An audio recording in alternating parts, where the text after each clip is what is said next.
యక్షిణి భయంకర గాథ భాగం 13 నీలి అగ్నిచక్రం చివరికి చల్లబడింది. సత్యం శరీరం బూడిదైపోయింది. గ్రామస్థులు ఊపిరి పీల్చుకున్నారు. వృద్ధుడు చేతులు ముడిచి దేవుడికి ప్రార్థించాడు.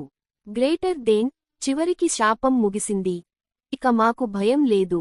అందరూ గాయపడినవారిని ఆదుకుంటూ తమ ఇళ్లకు వెళ్ళిపోయారు. కాని ఎవరూ గమనించని ఒక విషయానికి ఉంది. ఆ రక్తపు చుక్క ఇంకా దేవాలయ నేలపై ఎర్రగా మెరిసిపోతోంది. రక్తపు చుక్క జీవం. ఆ రాత్రి గాలి బలంగా వీచింది. రక్తపు చుక్క మెల్లగా కదిలి పక్కనే ఉన్న ఎండిన ఆకు మీద పడింది. ఆకుతో పాటు చిన్న పాము దానిని తాకింది. కాని ఆ క్షణంలోనే ఆ పాము ఎర్రగా మెరిసే కళ్లతో వణికింది. రక్తం చుక్క పాము శరీరంలోకి ప్రవేశించింది. అది నెమ్మదిగా వంకరగా తిరిగి భయంకరమైన ఆకారంలోకి మారడం మొదలుపెట్టింది. గ్రామంలో కొత్త భయం. కొన్ని రోజుల పాటు గ్రామం నిశ్శబ్దంగా ఉంది. వీధుల్లో పిల్లలు ఆడుకుంటున్నారు. పెద్దలు పంట పొలాలకు వెళ్తున్నారు. శాపం తొలగింది అనే నమ్మకంతో అందరూ మళ్లీ జీవితం మొదలు పెట్టారు. కాని ఒక రాత్రి పొలంలో పనిచేస్తున్న 2 రైతులు అదృశ్యమయ్యారు. వారి మృతదేహాలు మరుసటి రోజు దొరికాయి. వారికి పాము గాట్ల ముద్రలు ఉన్నాయి. కాని ఆ గాట్లు సాధారణవి కావు. మెడ అంతా పొడవాటి దంతాలతో గీకి తీసినట్టుగా ఉన్నాయి. గ్రామస్థులు వణికిపోయారు.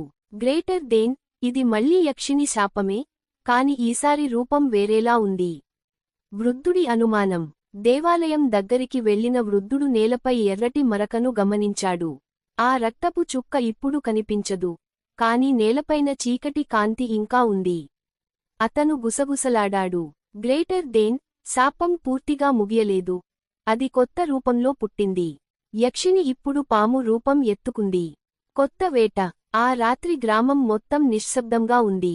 కాని గాలిలో ఒక శిలపటేలు శబ్దం వినిపించింది. అది పాములాగా కదిలే శబ్దం. ఇంట్లో నిద్రిస్తున్న ఒక కుటుంబం ఒక్కసారిగా కేకలు వేశారు. వాళ్లు బయటకు రావడానికి ముందే ఆ ఇంటి లోపల ఎర్ర కళ్ళు మెరిపించాయి. తర్వాత బయటకు వచ్చింది మానవ శరీరంతో, పాము ముఖంతో ఉన్న భయంకర రూపం. అది అమృత స్వరంతో గట్టిగా గర్జించింది. గ్రేటర్ దేన్ మీరు నన్ను అగ్నిలో బంధించారా?